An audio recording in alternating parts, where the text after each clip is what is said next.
Eh, ito na ngayon ang aking pinagkakaabalahan. Ang aking mga alagang manok. Ayan sila. Kaya lang kahit ganyan na malalaki sila, nawawala pa rin. Ayan, kaya kung minsan sumasama loob ko.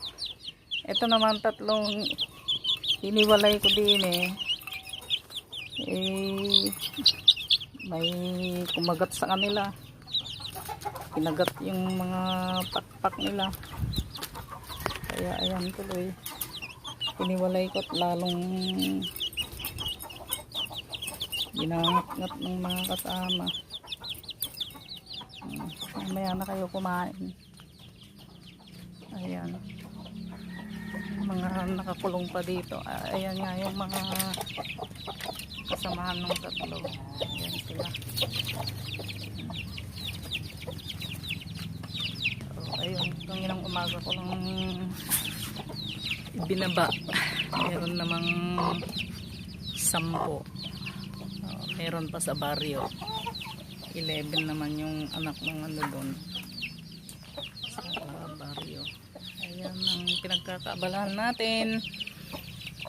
Yung ating mga punong saging ay may mga bunga na dito sa little farm natin. Ayan, may nag-uulam ba ng mansi ba yan? Mansi. Ayan. Yung aking may dalawang itik din yung aking manok na hindi ko alam kung anong lahing ito. May balahibo sa paa. Ayan, pogi. Macho-macho mo. Ay, dyan ka muna at palalabasin din kita. Yung kapatid naman nung tandang na yon, napunta lang sa ibang bakod. Ala na, hindi na nakauwi.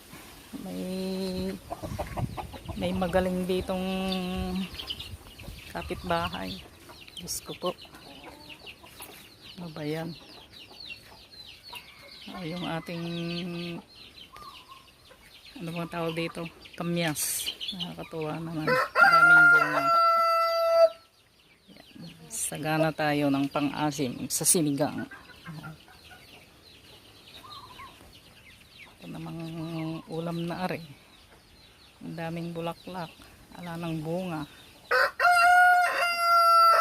Napitas.